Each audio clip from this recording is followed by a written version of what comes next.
మనకు లేదండి. మరికొద్ది గంటల్లో కీలకమైన చర్చలు జరగబోతూ ఉన్నాయి.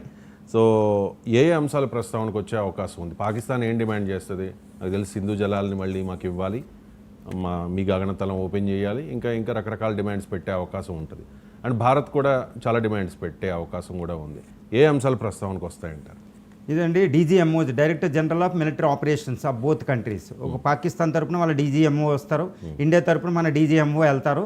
వీళ్ళిద్దరూ కూడా ఒక చోట కూర్చుని ఏం చర్చించుకోరు. నిన్న నేను అన్నట్టు వీళ్ళు హాట్ లైన్లో చర్చించుకుంటారన్నమాట. హాట్ లైన్ అనేది ఈ రెండు దేశాల మధ్య కలయిక, మధ్యలో ఇంకెవరు ఉండరు. హాట్ లైన్ అనేది చాలా శత్రు దేశాల మధ్య ఉంటూ ఉంటాయి. రష్యా, అమెరికాల మధ్య కూడా హాట్ లైన్ ఉంటుంది. ఈ హాట్ లైన్లో వాళ్ళు చర్చించుకుంటారు. ఈ రోజు చర్చలకి ప్రపంచమే ఎదురు చూస్తుంది, భారతీయులు కాదు, పాకిస్తానీలు కాదు. ఏంటంటే ఈ చర్చల్లో ఏంటంటే నిన్న భారత క్యాబినెట్ కమిటీ ఆన్ సెక్యూరిటీ ప్రధానమంత్రి గారు ఈ సెక్యూరిటీ అజిత్ దోవల్ వీళ్ళందరితో సమావేశమై చర్చించేసి ఈ విషయాలు మేము చర్చిస్తామని చెప్పేశారు. అదేంటంటే సింధు జలాల వివాదాన్ని మేము చెప్పాము, మేము మాటలు ఉండవు, మాకు వీసా ఎయిర్ స్పేస్ ఓపెన్ చేయడం మాటలు ఉండవు, వీసాలు ఉండదు, ట్రేడ్ ఉండదు, మిగిలిన మాట్లాడుకోండి అని చెప్పేశారు. మేము ఏం మాట్లాడతాం, పాకిస్తాన్ ఇండియా చెప్పేసింది, నెత్తి మీద పడేసింది. కాల్పులు విరమణ ఎలా ఉండాలి, ఈ కాల్పుల విరమణ తర్వాత సీజ్ ఫైర్ ఎలా ఉండాలి, దానికి నిబంధనలు స్టాండర్డ్ ఆఫ్ ప్రొసీజర్ ఎస్ఓపీలు అనేవి చర్చించుకుంటారు.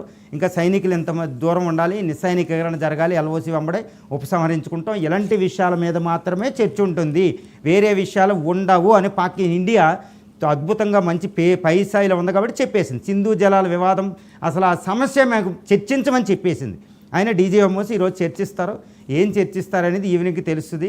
కానీ నాకు తెలిసినంతవరకు దీని ఫలితాలు కూడా మనం చెప్పుకోవచ్చు. ఫలితాలు ఎలా ఉంటాయంటే వాళ్ళు కాల్పుల విరమణని పొడిగిస్తారు, సీజ్ ఫైర్ కోసం ఎక్కువగా చర్చించి అవుతే ఇంకా పోస్ట్ పోన్ అవుతుంది, ఇంకా ఫర్దర్గా ఇంకా సిరీస్ ఆఫ్ ది డిస్కషన్స్ కొనసాగుతాయండి. కానీ సింధు జలాల వివాదం ఇప్పుడు ఏమి ఉండదు, అలాంటివి ఏమి ఉండవు. రైట్ అండి, థ్యాంక్ యూ సో మచ్ అండి ఎంజీ రావు గారు ఈ అంశానికి సంబంధించి చాలా డీటెయిల్డ్గా ఎక్స్ప్లెయిన్ చేస్తున్నందుకు. సో భారత్ పాకిస్తాన్ల మధ్య ఉద్రిక్తతలు అయితే ఇంకా కొనసాగుతూ ఉన్నాయి. సరిహద్దు గ్రామాల్లో ఒక ప్యానిక్నెస్ అయితే ఉంది. మరి పాకిస్తాన్ ఇవాళ చర్చల్లో ఎటువంటి అంశాలని రైజ్ చేస్తుంది, భారత్ దానికి ఎలా రియాక్ట్ అవుతుంది అనేది వేచి చూడాల్సిన అంశం.